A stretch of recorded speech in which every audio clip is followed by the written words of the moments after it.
This is the Fantasy Roadshow. Welcome. Roadies. Welcome into the podcast. It's the Fantasy Roadshow, and we are your hosts, per usual. My name is Ryan. This is Kulz. You can find us on the Twitter machine. You can find me at fantasy_trucker. You can find him at Kulz_sports. We're back at it again, and I'm pretty sure, if I'm not mistaken, we are live. Let's go.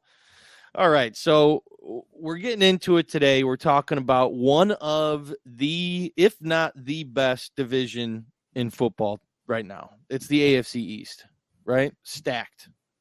Yeah, stacked. Aside from those Patriots, but, you know. Especially stacked in fantasy football. Oh, yeah. So, you know, I think there's a difference between being stacked in NFL and being stacked in fantasy, and this is definitely a fantasy stacked division. I want to say that they're going to be stacked as well. It's between the East and the West. That's what it is to me. Yeah. So Chargers. We'll talk about it more as we get into it, but yeah, it's definitely one of the. So I'm gonna start off with kind of, I don't know if it's a hot take. You let me know if it's a hot take. I think the Bills, the Jets, and the Dolphins, all three of them will make the playoffs this year.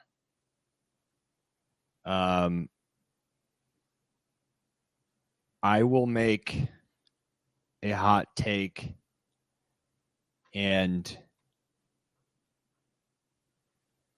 I will. It'll be one of our podcast internal wagers. I will bet you that more teams from the AFC West will make the playoffs than the East.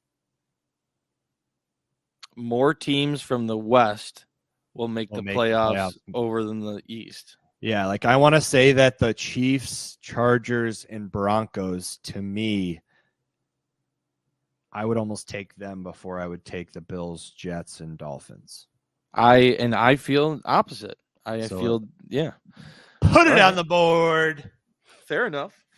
Yeah, I would say that the Bills, Jets, and Dolphins are a better trio than the Chiefs, Chargers, Broncos. I just think it comes down to that third team. I just think the Broncos are going to be good this year, but I think the Dolphins are a step ahead of them. So, how do you got this? How do you got the division shaken out? We're talking AFC East here. You're skipping a few things here. You're just diving right in.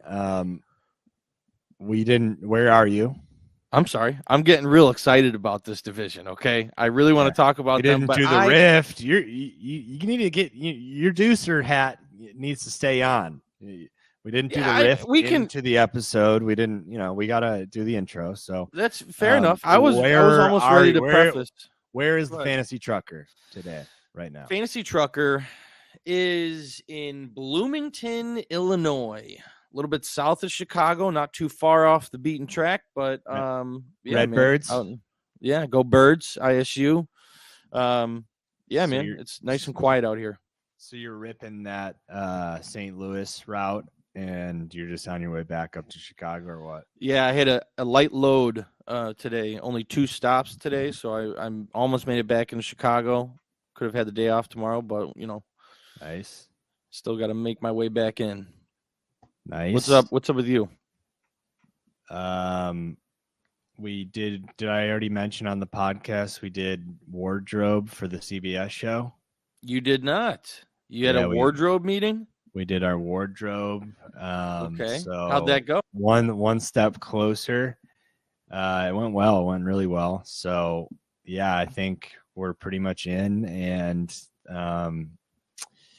they're going to be sending us down to Mexico City here in later this month, 3 weeks. So depending on which episode we're going to air, we will be in that date slot. So just next, honestly, the only thing that is keeping me from being like extremely excited and freaking out is booking airfare. So once the flight's booked, it's like, whoa, this is happening. This is getting real. We passed background, we've gone through wardrobe. Like, I can't imagine that we're not casted. So that's exciting. And then also my Astros, baby, they just got Justin Verlander today, which is huge. Saw that. Coming back home for another championship run. So that's exciting. I'm going to have to shoot over to Houston here in the next month or so when they have a home stand and check out the Stros before the playoffs. But anyways, that's what's going on here. All right. Well, then, without further ado, I think we should get into it, huh? AFC East is what we're talking about today, y'all.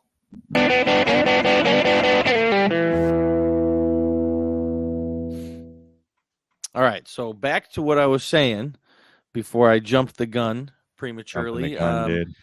Yeah. So I'm curious to see who you have winning this division and in what order you have them finishing, basically between the Bills, the Jets, and the Dolphins. We all know the Patriots are.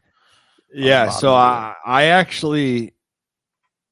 think as I was going through the schedule and the team, you're going to be pretty interested in how I have this conference or this division shaking out. And I think there's a clear, this is going to be like, in terms of wagering, this is to me like one of the most confident picks. I think the Bills are easily going to win this division. I have them at 14-3. I have the Jets at 9-8. I have the Dolphins at 8-9, and I have the Patriots at 7-10. So I actually have. That's why I wanted to put that wager on the board, is because I think their schedule's tough, man. Like the way that the Jets schedule starts off is so hard. And then I think it was the Dolphins that had the end of the season that was just like brutal. I'll pull up the schedule here in a second as you're talking it through. But yeah, that's where I have. I think the Bills are going to run away with this division, and it's not even going to be close. Yeah, I mean, that makes sense. This being one of the best divisions in football makes sense that they each have a really tough schedule. You know, it just... No, I think it's like outside of that. Like, Jets start the season, I'm saying outside, and just the way that the schedule is organized. Like, you start the season against the Bills as the Jets. Mm-hmm. That's a loss in my mind. Yeah, I have them losing that game too. At Cowboys, who are going to be the real fucking deal. So then you got to fly down to Jerry's World, and then you get Patriots at home. You probably win that game. First one of the year. Yay. And then you have the Chiefs coming in town. They're going to lose that game too. And then you go to the Broncos, who's going to have an awesome defense and be an awesome team. I have them losing that game. And then you're sliding, and you have the Eagles at home. Two of your home games are the Chiefs and the Eagles. You're going to lose definitely one, if not both of those games. And now you're in a fucking free fall. Then you go at Giants against the Chargers. Like, you could legitimately lose all of those games. Yeah, absolutely. And that's a team that has never played together. That is a Rodgers who is aging. It's a Nathaniel Hackett who couldn't fucking get a play called in the NFL. He couldn't get a play called without having that chemistry with a guy like Rodgers, who he obviously had success with. But him and Russell Wilson couldn't figure out how to call a fucking play in the NFL. They were top 3 in the league in pre-snap penalties. He was a disaster as a head coach. So there's just so many things there. Like, is Breece Hall healthy right away? Garrett Wilson now has an ankle. That seems like he's going to be totally fine. But, like, I'm not on board of the Jets are going to come out and fucking beat literally the best teams in the league. So that's my thought. Yeah, no, that makes you make a lot of great points. The injuries that the Jets are dealing with, who knows if they're going to sign? It doesn't seem like they're going to sign Dalvin Cook anymore. That seems like that ship has sailed. Yeah, maybe. I think there's still a lot of like, from what I heard. Did you see that tweet? No, what did the tweet So say? there was a tweet that was recently deleted after it was posted, and it was from Dalvin Cook's trainer. He came out and said that if the Jets heard what Dalvin was saying, they would be heartbroken. So and then it was deleted immediately. Yeah, So that's a really weird tweet for him to even type. Yeah. Maybe that's true, but also it's not a good sign when he leaves the facility and they haven't signed him. So yeah, maybe that means Breece Hall is a lot healthier than he was hoping, and he was going to have a bigger role early on, and he was kind of be a sub to not necessarily a 1A 1B, but more of another option kind of thing, and he doesn't want that. So yeah, that I definitely agree that's not. It's not a good sign, but if there's an offer on the table at this point, he's got to consider it. You know what I mean? Yeah, leverage. I don't know. Have leverage. So for him to think that he's just gonna feel out these teams and get some cush situation, it's dude. Well, I mean, doesn't you. it seem like Dalvin's coming to this division though? Between the Patriots were the original favorite, and the Dolphins already offered him a contract, and then he visits with the Jets. It's he seems to be coming to So potentially, yeah, I agree with you. On all four, there's an avenue that he can go to any of these four. Even the Bills, man, if we're getting into the second, third week of preseason and he hasn't signed anywhere yet, I could see him just being fuck it, I'm going to go win a Super Bowl and play with my brother. Yeah. It's definitely in the realm of possibility. Take a haircut and just do it, So yeah, I see an avenue for him to go to any of these teams for sure. Yeah. So the way I have it shaken out, I do have the Bills winning the division. But I'm a little bit more optimistic with the Jets. I just think that they somehow have that Cinderella season and put it all together, make it to the playoffs. And I have the Bills and the Jets. Now, mind you, this is if all goes well for the Bills, or I'm sorry, for the Jets. I have the Bills at 12-5. I have the Jets also at 12-5, but Bills winning the division because they won both games. I had them beating the Jets both times during the season. And then Bills did beating the Jets both times. So do I. Yeah. So do I. Yeah. But I just have them finishing with the same record, but the Bills getting the upper hand because of the divisional matchups. But and then I have the Dolphins. Wait, so what is? Can you just give me the records before you explain? I'm getting disorganized in my head. Yeah, Bills 12-5, Jets 12-5, Dolphins 10-7, Patriots 6-11. Okay. Okay. Yeah. I have the Jets at 9-8 because I had them off to a horrible start. And they could end up those first 8 games, they could be 4-4, and I think that would be a win for them. And then they're a playoff team. You know what I mean? Yeah. Let's just say 1 through 8, 3. So 1 through 8, they're 4-4. Raiders, Bills, at 5-5. Dolphins, Falcons, Texans. You win 3 in a row, 8-5. You go to the Dolphins. You beat them. Wait, no, you lose to them. So 8-6. Commanders, 9-6, and then at Browns, at Patriots. Go ahead and get a win there, and you're 10-7. You're probably in the playoffs. You know what I mean? So yeah, that's a pretty fair assessment, I think. So if you can get through those first 8 to now 10 games at 500, which, dude, they have the defense and talent to easily do that, then I agree. I think they're a playoff team. I do agree with that.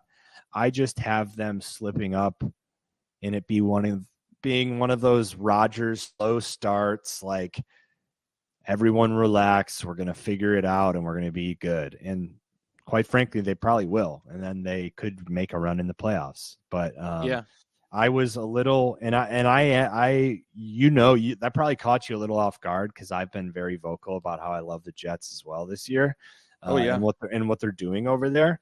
It's just I saw that start and I was like, whoa, I don't like that schedule. And now I feel the same way about the Dolphins because I didn't know that they were going to be playing the NFC East, which I think is probably the best hands down the best division, and it is the best division in the NFC. So, Yeah. Yeah. Yeah. I mean, that all that all makes sense to me. I just, the way that you were describing it, you're making a lot of valid points, and it makes me not feel great about my 12-5 Jets. That's total just win so total, hard. but Yeah. if they get through that 5-3, if they get through that looking good, then you're right. They are on a path to get 12 wins because the way I see it, I project them to lose that first game against the Bills. I project them to lose against the Chiefs and then the Eagles. But I think that they can go into Dallas, win that game, and I think they can go into Denver and win those games. So that's the only reason. They definitely can. Yeah. And they probably will win one of them. But if gun to my head right now, they go 1-1 in those games. They don't go 2-0. No shot. Yeah, and you're probably right. It's really hard to project the winners of these games. So many things can shake out. Kind of. It's hard to predict game by game, but it's not hard to, at a high level, just be like, you're going to the Broncos and to the Cowboys. Let's call that a split. That's just kind of how you got to do it at this point in the year. Obviously, if the Jets lose Rodgers, or that's not even a good example. If there's injury, if they're plagued with injury and it's a horrible season, then of course you're that's your reason why, right? Yeah. But anyway, so and then the same thing here with the Dolphins. The start's not great at Chargers, at Patriots. You could easily be 0-2. And then home against the Broncos, win that game, lose to the Bills. You're 1-3. That doesn't sound great, but then you get Giants and Panthers at home. So I just think it's not as tough until you get down here towards the end of towards the later. I don't know, man. They're just a tough schedule from start to finish. Then you have at Eagles versus Patriots versus Chiefs. Raiders, that's a win. At Jets, at Commanders, that should be a win. Versus Titans, that should be a win. And then you're Jets, Cowboys, Ravens, Bills to end the year as you're fighting for the fucking playoffs. Yeah. You know what I mean? Your best case scenario is the Bills are already in and clinch the division, and your week 18. And they don't care about that game. Yeah, that your week 18, you're not playing anyone. But, at Ravens, week 17, that's going to be a game where the Ravens need to win it to win their division. You know what I mean? Yeah. Cowboys at home, same thing. They're going to be duking it out with the Eagles. These are the games that matter. So that's a brutal schedule. Yeah, through and through. You're absolutely right. Let's dive into the let's go Bills. Where do you want to start with the Bills, man? They're just they're such a good team. Yeah, I don't think there needs to be a lot said there. There's different pieces, but it's going to be the same offense, and it's going to be fucking awesome. I'll make a hot take, a bold statement right now. I have the Bills winning the Super Bowl. I think they're the best team in the league. I think Josh Allen's going to be QB1. I think they're winning the Super Bowl. I think those expectations were on them last year, and now that they're kind of gone and Allen seems to be more focused on football, I think Diggs you're going to see the best Diggs that you've seen. He's going to be bought in 100%. James Cook has already said in camp to be taking a leap. You add someone like Dalton Kincaid, who I think going to just step in and be a number 2 target on the entire team, receiving target on the entire team. And then Gabe Davis, that's a guy who I think will have a bounce back year. It's one of those things, just like you hear me talking about the Broncos, how everyone was sucking his dick going into last season, and then he fails them, expectations go down, and then he has a strong year. He's not expected to be, fucking Diggs's number 2, Batman to Superman kind of thing. So that's kind of how I see that. And then Knox is going to he's an awesome tight end. like blocking. Just he's the kind of tight end that you want on a team where he doesn't need to be a Kelsey. He just needs to be a fucking sure-handed, great blocking tight end. That's what Knox is, and that's why they paid him that money. So I think they're going to have. That's why I'm at 14-3. It's like, yeah, they may have the same schedule against the same conferences as them, and we can go through it. I don't think we necessarily need to, but I think it lays out a little bit better for them, and I think they're so much better than everyone. So that's my just kind of high level of the Bills. We can get into them wherever you want to, but that's my little rundown of them. Yeah, I mean, I feel like over the last couple of years, it was always the expectations for the Bills to make that jump and win the Super Bowl. Just for some reason it hasn't worked out for them yet. But, I mean, you could be very right. They just need someone to step up other than Diggs, whether it's Gabe Davis or Kincaid. They need that person to step up. So yeah, to me, it's a little bit of everyone. Cook's going to have a much better. He's going to be he's going to be a bigger home run hitter. Like Singletary wasn't that, right? So you didn't have any of that. He's going to be a pass catching home run, get you big plays type guy. Damian Harris, that's probably the most controversial part is like James Cook Harris. What does that production split look like? Who's going to be the top dog there? I think Cook is going to kind of run away with things, and it might be like a 65-35 split. But you do have Harris to come in and probably vulture some – I shouldn't even say vulture some red zone touchdowns because Josh Allen's going to get a lot of those on his legs. You know what I mean? So, that's he's your power back running an RPO, but like Allen's going to tuck and go a lot of that time because he knows he can put his shoulder down and get a touchdown. So I think between Cook taking a massive step, Kincaid is going to surprise everyone and have an outstanding year. And then Gabe Davis is just going to have less of a focus on him and he's going to perform well too. So I don't think it's like someone's going to step up. I think it's the offense is going to step up and finally click. Yeah. And finally click. Allen's healthy. He doesn't have that bullshit going on with his girlfriend that I don't want to speak to and spread rumors further, but he doesn't have any of that. So that's why I like him so much, man. Yeah. And Diggs just seems like one of the safest options as wide receiver. Like he's being drafted right around that 5-6 range. And, in the first round, you don't want to swing and miss in the first round. And that's definitely someone that's pretty locked in. Yeah, and quite frankly, like we don't have enough shares of them. I know we just got our first Allen Diggs stack, and with Kincaid too.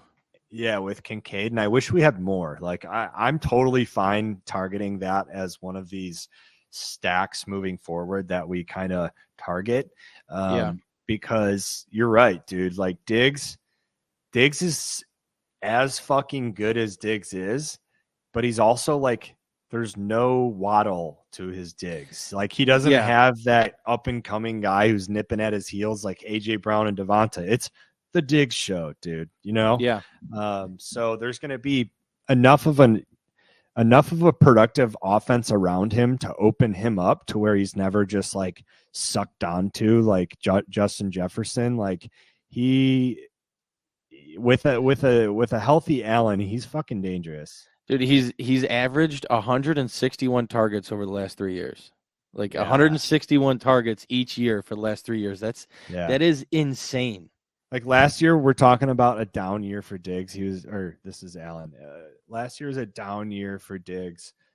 His numbers dropped significantly once that arm got injured, and he was the number 4 overall wide receiver. You know what I mean? Like he has legitimate wide receiver 1 upside. Like he could easily be. I think he's not far removed from that, right? It was a couple of years ago where he was the wide receiver 1. Yeah, I'm getting really excited talking about the Bills, and I want to let's start targeting more Diggs. He should be one of those guys that we're like excited to be drafting, not like feeling like a little bit stale. Like they're gonna be awesome. So tell me about how you feel. I know we kind of disagree a little bit on the running back room, so I'm interested to hear what you have to say there. So actually before we move there, I want to mention Allen's splits that we have. We have 550.5 rushing and 6.5 rushing touchdowns. This is Vegas. Mm-hmm. And then 4350.5 passing and 32.5 passing touchdowns. So, I mean, if you project them to win the Super Bowl, I think he's going to hit the overs on those. There's not much value in the yardage, No. According to the last 3 years, like 4,500, 4,400, 4,300. So there's not much value there. I don't think. The passing touchdowns, he's hit that mark in every single year. So I would go ahead and look at that 32.5. That's a pretty good over. And then rushing wise, the last 2 seasons, he's shattered that 550.5. And he's floating right around that 6.5. So I would say the rushing yards and passing touchdowns is where you're going to find value with Allen. But expect him to be QB1 this year. I'm so excited to watch him every fucking week. Yeah. Sorry, he puts on a good show, man. I wanted to make sure we got that in there. So go ahead and take over running backs. I want to hear what you have to say there, and we'll keep. Yeah, towards the beginning of this offseason, I was pretty firmly cemented on the Damian Harris side. We've gotten into some heated discussions about it, but as of lately, hearing the reports from the team, the unfortunate injury to Nyheim Hines. Yeah, it just seems like James Cook is in line for a massive workload, and I think Damian Harris is a capable running back. He's a good running back. He's shown that in previous seasons, but I'm willing to take James Cook. He's right around running back 30, cheap enough to easily take him in drafts. Damian Harris is right around 45. I don't know. I'm much more on the James Cook side of things now. Yeah, I'm glad to hear that because I've kind of always have been on Cook. I was very vocal about Cook early on, and then you kind of talked me back a little bit because his stats weren't actually as good as I just saw from a football standpoint. Later in the year and in the playoffs, I saw Cook out on the field more, and I saw him making plays. And then you were like, dude, his stats sucked. And then I looked at the stats, and they weren't there. Yeah, the volume. Which, it's a different team than last year, so I didn't really care about that. You know how I look at, I do a lot of my analysis, and a lot of what you're going to get from me comes from how my eyes see football players on the football field. Yeah. I understand it's an analytical game, and I will get in the weeds a little bit with numbers. I have the ability to do that, but for me, it's most of my takes come from my eyeballs, and how I know sports and how I see the field. And to me, it was just late in the season. Cook had explode. He looked like he had that next gear in him, making big plays, and I just thought it looked really good having him back there. So now, he has the opportunity to do it, and it's just we talk about with all these guys with opportunity. I think he's going to do a lot with it, so I'm willing. I'm glad that Hines thing definitely makes you feel better because you don't have to worry about him taking receptions and third down work. And then it's Harris, I have nothing bad to say about him. He's young. He was, a steady back at Alabama. There's probably a reason why he didn't get paid for the Patriots, and they have Ramondre there and not Harris. He could be one of those, gets the yards that are given to him and be a very good runner. But you're seeing that things change a little bit in the NFL, right? His style of running is out of style, if you will. Well, yeah, out of style. But the Bills they throw the ball a lot, man. Right. They don't run the ball a lot. So yeah. I completely am comfortable. Yeah. Taking Cook over Harris now, and being on that side of things. And they don't necessarily pass to the running back ton either, but that's because they haven't had that guy. That's probably why they fucking paid Nyheim Hines, because he was that guy for so long for the Colts. Well, yeah, he's not an option, and now you have James Cook. Dude, they paid Deontay Hardy real money. They paid him $7 million, something like that. He's gonna have a role, dude. He's gonna be that potentially have that as Isaiah McKenzie role.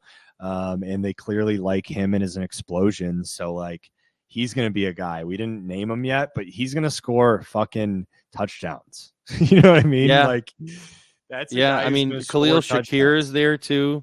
There's someone. Oh yeah. You know. Yeah. But it's worth taking a shot on one of those guys later on. You never know. Being on this high-powered offense. In best ball, I completely agree. Yeah. I mean, could get you steal you 3 weeks where they get a touchdown or two, a big bomb touchdown or two. But just from a football standpoint, like these are guys that are going to be involved. Yeah. You know, they may frustrate you from a fantasy standpoint because they have 3 catches for 33 to 50 yards. But if we're talking NFL football, like moving the chains, these guys are going to be on the field catching balls, doing exactly that. Yeah, absolutely. Well, let's talk about the Jets now. Aaron Rodgers, they are doing well. Want to go back? I know we're hanging up on the Bills, but we haven't even talked about Kincaid and what his role is going to be. Oh, very true. No, we definitely need to talk about Kincaid. Yeah, we talked Diggs. I want to walk through all these numbers too. So James Cook, 700.5 rushing and 3.5 rushing touchdowns. That's Vegas saying he's going to be on the field. You know what I mean? Yeah. So that makes me even like Cook more than we've already talked about. Diggs, 99.5 catches, 25.5 yards, and 8.5 touchdowns. He's caught over 100 his last 3 seasons, all with the Bills. You know, expect that again. Davis, 50.5, 775.5 yards, and 6.5 touchdowns. So, you know, that's some real numbers. I mean, those are real numbers there. Yeah, he had a game with 4 touchdowns in a game. You know, like he's capable of scoring those points. Yeah, I think there's going to be value in that 50.5 number. I know he had a quote unquote bad year last year and had 48 catches, you said earlier?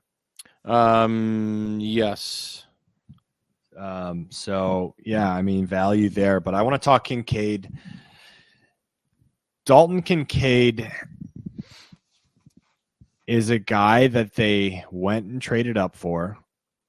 They want him to be, as you've heard, the Kelsey to Allen's Mahomes. He's not a great blocker. He's there to catch footballs, and that's what he's been doing all summer, or all summer and camp now. I guess summer. So there's word on the street that he's going to be playing that Cole Beasley role. They've seen him line up in the slot, out wide, 2 tight end set, in the backfield running motions. Like all over the place. Yeah. The Dorsey came out and said they want to run more. What do you want to call it? 12-man sets, I think is what more 12-man sets. And Kincaid's not going to get off the field. Like he's going to be one of their big pieces. People are worried that, you know, he's going to be a tight end and going to be, you know, behind Knox because Knox has such a role. Kincaid's going to be out there. He's going to have wide receiver type numbers. So, you know, what do you want to say there?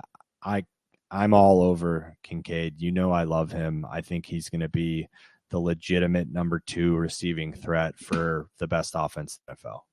Yeah. And he's being drafted as tight end 13 or 14. Like, you value.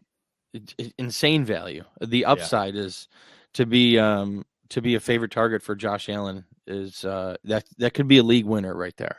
Yeah. And like, if he does truly have that role, you can conservatively say he's going to catch 60 to 70 balls, 700 to 800 yards, even if you want to go down to 600, which I doubt, but 700 to 800 yards. Let's say 60 to 70 catches, 700 to 800 yards, and 4 to 6 touchdowns. That's probably even light on the 4 side, but, you know, 6 touchdowns, you're a top 5 tight end.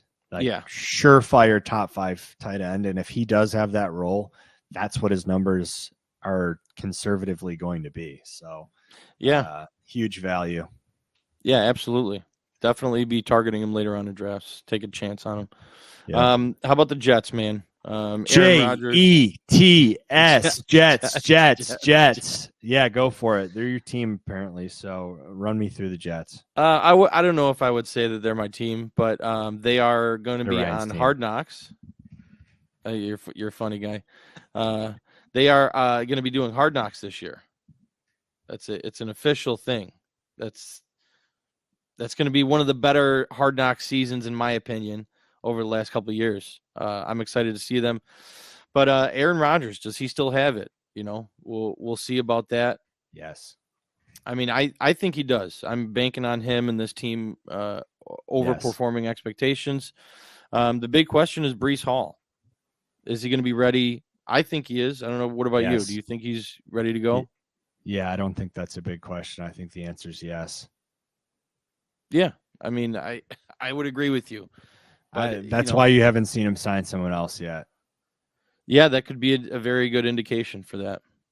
Keep going. What else you got for me with your Jets? Israel Abanikanda.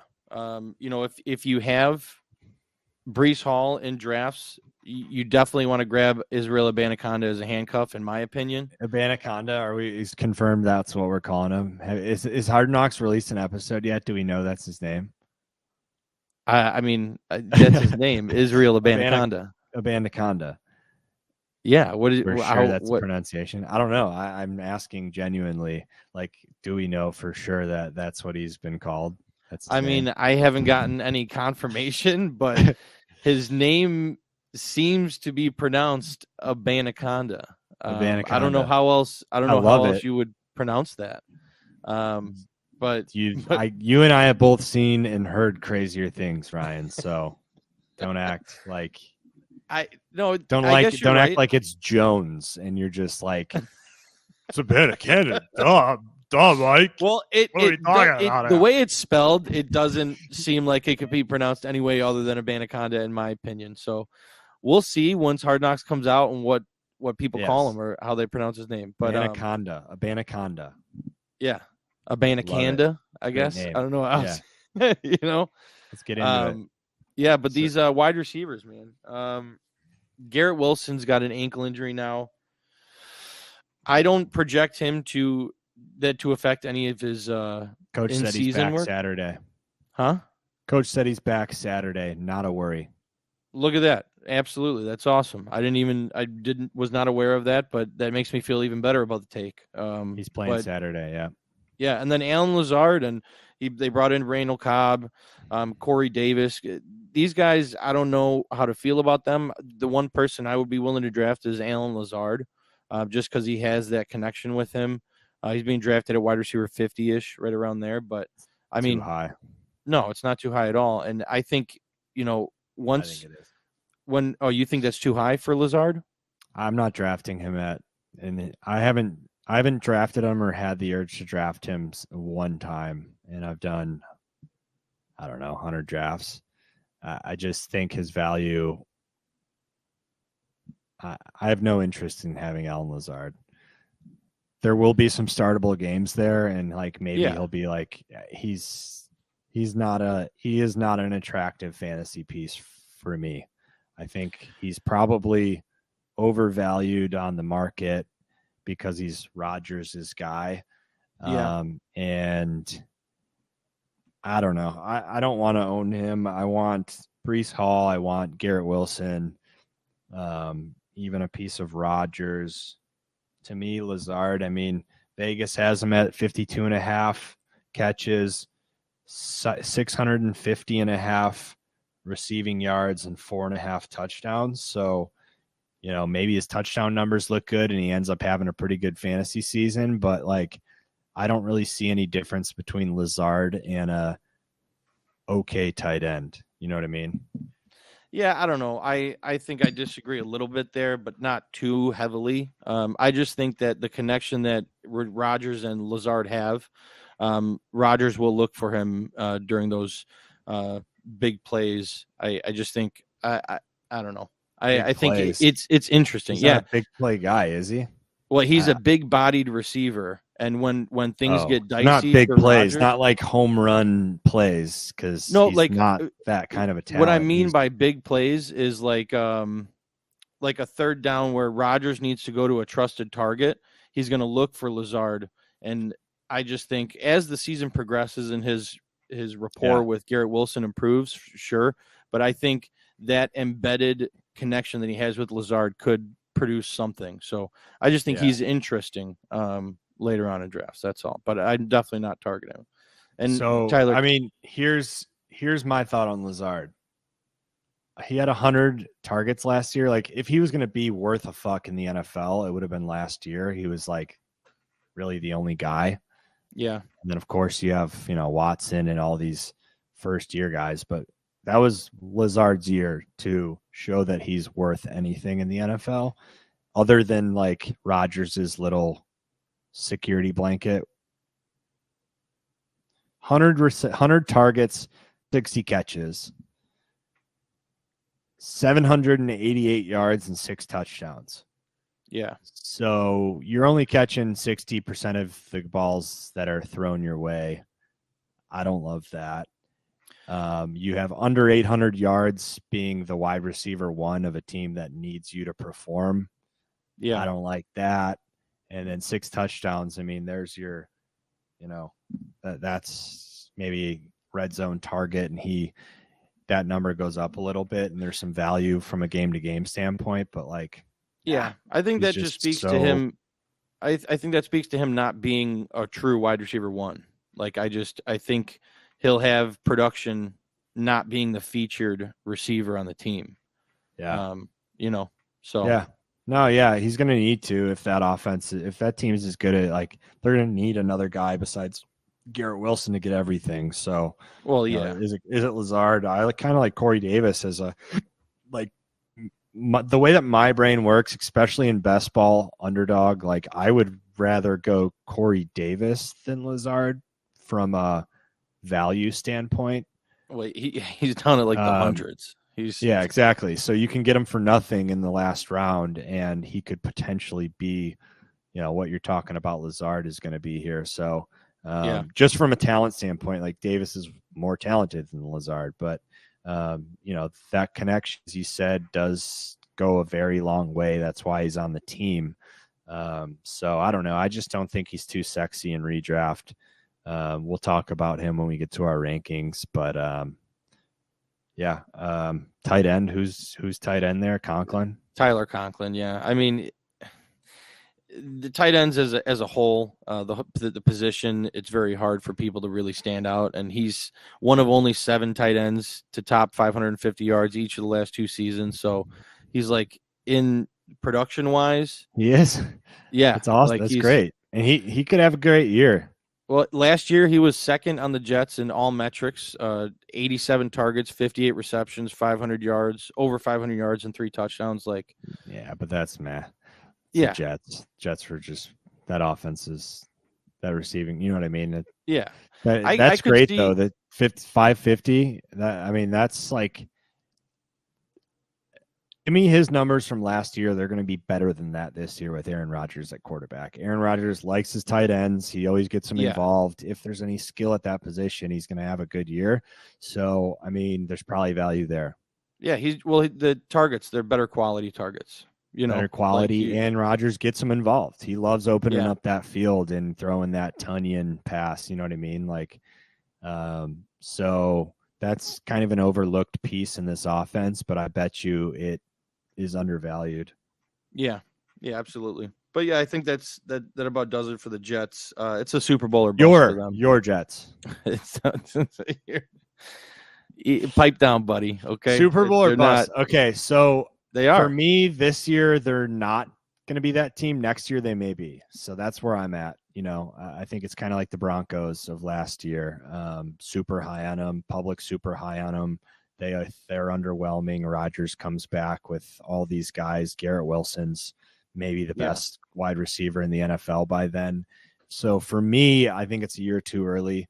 That being said, like, could be that Brady type of roadmap where this was their missing piece, put it all together and win a Super Bowl, Yeah, absolutely. All right, well, how about the Miami Dolphins? Shout out Jimmy Tumpane. Yeah, shout out Jimmy Tumpane. Fins up. Man, this Dolphins team, man, they have a great defense aside from this Jalen Ramsey injury. That was what? Do we have any update on that? Is he done for the season? Do you know at all or no? I don't think so. They brought in someone else. Yeah, which I don't remember who it was, but I think they're going to do a light meniscus surgery. I don't think it's year. Yeah. 4 months. Well, I mean, they had a top 5 defense with him. They're still going to be a good defense without him. So expect that. But we talked about Tua a little bit on our quarterback rankings episode we just had earlier this week. He's being drafted as quarterback 11. The serious upside with him, but there's obviously injury risk involved there. I'm willing to take Tua later on. I think that upside is going to pay out pretty heavily, and that you're going to see a lot of value with that. But this running back room is what I want to talk about most. Jeff Wilson, Raheem Mostert, and the young guy, Devin A-Chain. Or what do you call him? A-Train? A-Chain? I don't know what I call him. I don't really talk about him. Yeah, I remember earlier on in the season you kept calling him A-Train. So A-Train's from The Boys. Yeah. That's a great A-Train. Show. Great show. It is a great show. But yeah, A-Chain, the rookie, is being the highest drafted. Choo-choo! Running back 40, and then Raheem Mostert's running back 51, and Jeff Wilson's running back 53. Yeah, are we in agreement on who's going to be the standout running back, or are we? Yes, but no. So, when you started in the talking about the division, and you said you were going to say your hot take, and you said these 3 teams, and you ended up going to make the playoffs. I thought you were going to say could win the Super Bowl, and I was going to agree with you there. But I just don't even want to talk about the running back room right now, because is it going to be the same to start the season? You know what I mean? Are you looking to get another guy? I feel like they kind of are, so it's hard to talk about them, right? We've taken Jeff Wilson in some best ball drafts because he's so late, but if any of these, cheapest, and we personally think that he's going to be maybe the main top dog in that in that offense if it stays the same, or just have a good role, younger, bigger body. He's a great running back. McDaniel loves him, but and then at value, he's just a good value. But if he ends up having that role, so it's just so hard to talk about, though. I think what the truth is, it's just going to be so hard to figure out who to start each week. But is it even going to be these 3? Is my point. I think it is, because at this point in the offseason, you think, they drafted A-Chain, right? They like what they have in Mostert and like what they have in Jeff Wilson. They re-signed Jeff Wilson. I think Mostert's on his last year of his contract. He's in his 30s, but they're confident with what they have.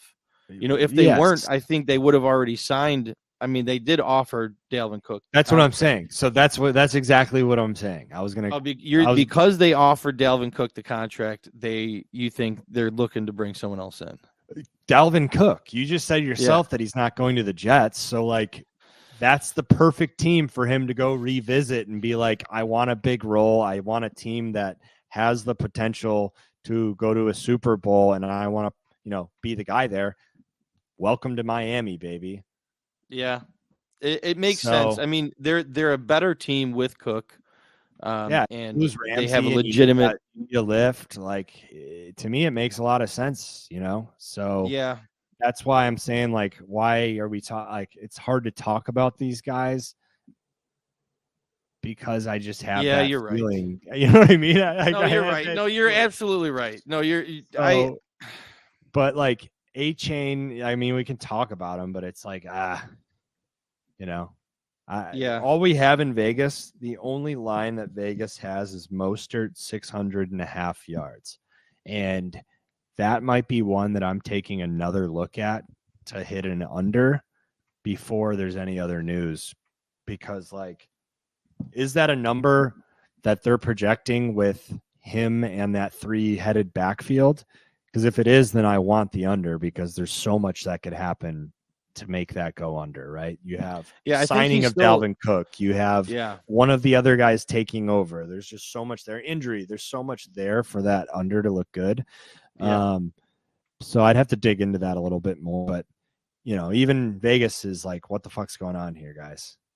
yeah. But as of Yeah. right now, Jeff Wilson's the value to me and you, right? Absolutely. Yeah, I think Jeff Wilson being the cheapest option, he's going to be involved as he was last year. Yeah. I don't know if you're going to really want to own any of them, and regardless. Yeah, and I know you're so excited about A-Chain and his talent and like the fit and this Dynasty moving awesome offense, but like what can we can't trust anything right now for No, I'm higher on him in Dynasty than I am redraft. I think it's going to take time for him to really develop and figure out his role in this offense. But I think moving forward in future seasons, you're going to see him really jump in value. So, he is the perfect fucking little fast speed piece for McDaniel and to complement Hill and Waddle. So I agree. It's a matter of time for him to explode with the offense. I don't know what to think about the backfield. But talk to me about Waddle and Hill. I think both are going to have huge seasons. Hill 102.5 receptions, 1,300.5 yards, 7.5 touchdowns. Waddle right behind him with 8.5 catches, 1,075.5 yards, and 7.5 touchdowns. Vegas is even projecting both guys to have 1,000 yards. Well, I mean, I would as well. I would take that over on that. I mean, Tyreek Hill, I think if he is a fully healthy season and Tua stays fully healthy, Tyreek Hill is one of the biggest opportunities to reach the 2,000-yard mark. Like it's between Justin Jefferson and Tyreek Hill to me. You're not worried about the beat reporter saying that he may have lost his superpowers? No, I'm not worried about that. We talking practice? We talking practice here? Like that's the way I look at it. Like I'm not worried about the cheetah. He's, but is he old enough that he's not turning that on in practice? Because he used to. He wowed everyone at all times. So is he just saving it for the season and he doesn't have that? Probably slowly ramping it back up. That's what I think. Okay. I'm not as worried about it. I didn't getting drunk on the fucking harbor and slapping bitches. I think his mind is elsewhere, and that may not bode well for the season. But man, I think he has another elite year, and I think what was his line? 1,300? 1,300.5. Yeah, I would take the over on that pretty confidently. I mean, what number 2 last year with a career high in targets at 119 receptions for 1,700 yards, and Tua didn't even play the whole season. Yeah, so disaster at quarterback there. Yeah, we'll see. Yeah, I'm good with the Finns if you are. Yeah, I think we're good. There's really no one other than Tyreek and Waddle to really talk about in the passing game. Yeah, Patriots both have them in last place. I have them at 7-10, which actually I didn't bring up the win totals earlier. Bills are at 10.5. Jets and Finns are both at 9.5, and then the Patriots are at 6.5. So that's how they, Vegas currently sees their win totals. For me, it's like, I don't know. I think the Patriots are going to be better than they were last year. They're going to have to lean a lot on Ramondre. I don't like really anyone in the receiver room Other at than all. Gesicki's like maybe going to be a value there, but I'm pretty much staying away from all those guys. You won't really see a single Patriot on my team unless it's like best ball Gesicki late and Tyquan Thornton, who Tyquan was one of my favorite late round flyers, and I really hope that he starts to shine in camp, but we've heard negative things from his corner in camp, which makes me a little bit discouraged, but he does have big playability. So I'm willing. I like Stevenson and Gesicki. Those are the two that I like fantasy wise for this team. Even if they bring in a veteran like Zeke or Fournette or whoever they bring in, I think Stevenson's going to be still very valuable like he was last year. And Gesicki, man, we've talked about him on previous podcasts, but he's going to be utilized in the passing game quite a bit. And I think he's going to return a ton of value on where he's being drafted. So, but yeah. I don't want Juju, Devontae, Thornton, Henry. You keep them all, Keep all of them. I won't have a single Patriot on my team in redraft this year. So. But with that being said, I do think Mac Jones does have a better year this Macaroni Jones. Mac and cheese? Macaroni Jones. I think he has a better year this year than he did last year. I agree. I think the Patriots are going to be better. Yeah. Yeah. I mean, I don't have them winning as many games as I stated before, but I think they show more improvements as an offense than they did last year. Yeah. I mean, listen, I think that the Patriots are going to be better than they were last year, and there's going to be value and somewhere on that team in fantasy. I just am not going to be the one that's going to find it. You're not willing to take Juju at wide receiver 45? I hate Juju. I think he's dog shit. You think he's dog shit? Yeah. I'm good on the pass. Roasted. Yeah, boom, roasted. Fuck you, Juju, you little bitch. Okay, all right. Well, I think that about does it for our AFC East breakdown. That's a great way to end it right there. Yeah, I don't think we really need to, in conclusion, wrap anything up. We've stated everything pretty thoroughly here. Anything else you want to say, Mike, before we hit the road? Buckle up.